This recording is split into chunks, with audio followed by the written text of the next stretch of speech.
and welcome back to another video on Fiiber. I am Aman and this right here is probably the most hottest, the most exciting gaming console right now. This is the Asus ROG Ally. So on paper, the ROG Ally perfectly fits the idea of having a powerful handheld gaming console, but in reality, while it is quite powerful, it comes with all the raw hardware that you can ask for. There's one major compromise here. Now, personally speaking, I've always been a fan of gaming consoles over PC gaming, and when it comes to the gaming consoles itself, I have a strong preference towards handheld devices. So in the past, I have owned a PSP, a PS Vita, and I currently own a first generation Nintendo Switch. And while I love the form factor and the ease of use handheld gaming consoles bring to the table, my common gripe with all these devices is the lack of powerful performance. That said, things changed when I first got to know about the Asus ROG Ally. First up, it is a handheld gaming console, check. Second, and most importantly, it packs powerful hardware unlike the handheld gaming consoles I've owned in the past, with the heart of a Windows PC, thus bringing the flexibility of playing almost any AAA title available on the market for Windows. So if everything is nice and dandy about the Asus ROG Ally, what's the catch? I'm going to share my complete experience about this device in this video, but of course, before we go ahead any further, consider hitting that red subscribe button for detailed tech videos and also turn on the bell so that you don't miss any of our latest updates. With that said, let's get started.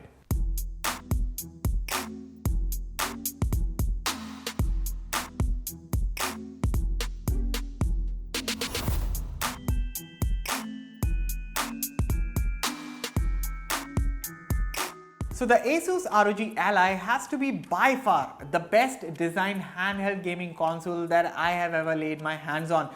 It comes in the single white color, and the people who have owned an Xbox will feel right at home given the similar sort of button and joystick placement. Speaking of buttons and the D-pad, they have superb feedback and travel, ensuring quick and accurate inputs. The shoulder triggers, a couple on each corner and two triggers at the back, are also very responsive and offer good tactile feedback. Even the joysticks, for that matter, have precise movement control and you will have no trouble navigating your in-game world. And by the way, for aesthetics, the joysticks also have RGB lights underneath, as in RGB lights around their perimeter, and you can customize those via the Armory Crate app. Now along the top, there's the power button which has an embedded fingerprint sensor, works very fast and accurate. Volume buttons are clicky. There's a PCIe port with which you can connect the ROG's XGM external GPU. Then there's a Type-C port for charging, a micro SD card reader and a headphone jack. There are two prominent vents up top with more vents at the front and the back for heat dissipation. And put together, the ROG Ally is pretty lightweight console for its size with good weight distribution, and the choice of materials that Asus has used here also makes it feel quite sturdy. And even when I compare it with my Nintendo, the somewhat squarish nature of the Switch versus the slight curves on the ROG Ally definitely makes this new console more comfortable to use. So design wise, I feel Asus has nailed it with the ROG Ally here, but even when it comes to the display, I think the company has done a pretty decent job. So up front, there's this 7 inches IPS LCD display with full HD resolution, a 16:9 aspect ratio, and a 120Hz screen refresh rate. And when I first heard about the full HD resolution, I wondered what major difference would it make over the 720p 6.2 inches screen of my Switch, but honestly, despite being a larger panel, the full HD resolution surely makes a big difference here, as things look sharp and crisp on the Ally's screen. Also, being an IPS, the Ally's panel outputs rich colors, the screen looks vibrant and has decent viewing angles, and not just for playing games, but even when it comes to watching videos. Paired with the loud sounding speakers on offer, the ROG Ally is an equally impressive multimedia consumption machine.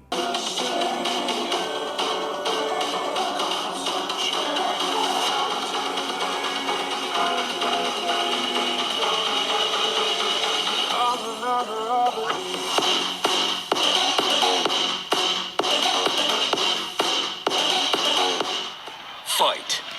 Yeah.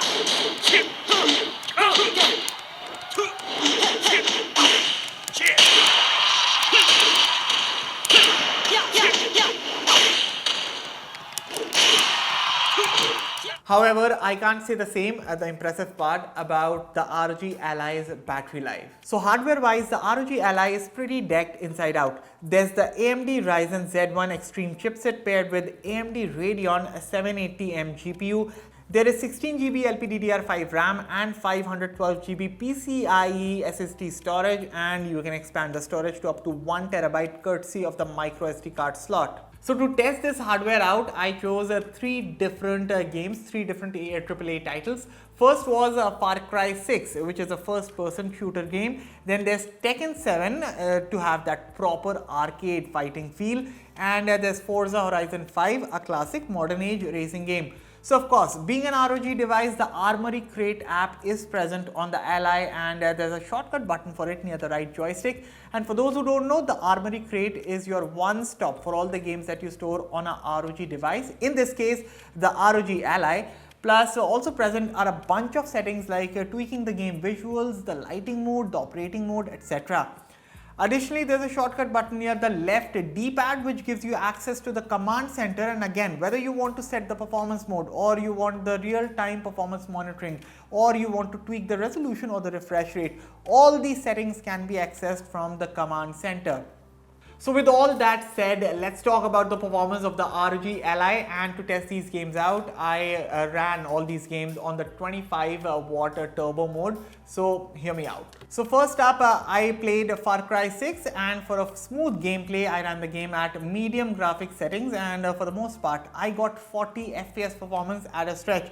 The GPU load consistently remained at a high level, 95 to 100%, suggesting a demanding gameplay experience, but despite the heavy load, the GPU manages to maintain a reasonably cool temperature, reaching a peak of 70 degrees Celsius. And these performance metrics indicate that Far Cry 6 requires substantial power to run smoothly at medium settings. Then the 40 FPS cap suggests that the system's hardware may be reaching its limit. However, the GPU's ability to maintain a reasonable temperature indicates that the cooling system is adequate to handle the demanding workload. As for Tekken 7, one of my favorite arcade titles, once again for a smooth experience, I played the game at medium graphics settings and I got a consistent frame rate range of 50 to 60 FPS, which was really good. Now the GPU load also remained relatively moderate, averaging around 70%. Additionally, the GPU manages to maintain a relatively cool temperature, peaking at approximately 70 degrees Celsius, so Tekken 7 ran pretty smooth and pretty cool, quite literally. Finally, coming to Forza Horizon 5, and while I thought this game would be able to push Ally in terms of graphics and visuals, but instead I was surprised to see that I could run Forza at high graphics settings, and the performance gains that I was seeing here, 70 FPS consistent performance tops. Yes, the GPU load was around 98% for the most part, but the system was at all times able to run the game smoothly. Also, let me tell you that heat dissipation while gaming shouldn't be an issue for most, because while gaming, the vents anyway don't get in the way. So the design is good, the performance is good. The problem lies with the battery life on the ROG Ally. And in no way I will be sugarcoating this, but honestly speaking, as good as the Ally looks, as good as the performance is, the battery life on this device needs to improve, at least with the next generation.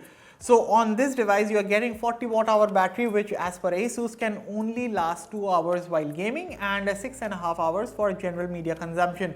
So with the machine set on balanced mode, charged to 100%, I was consistently getting a battery life of a little under 2 hours, and this is with the audio set at 40 to 50% volume and the brightness set to 50%.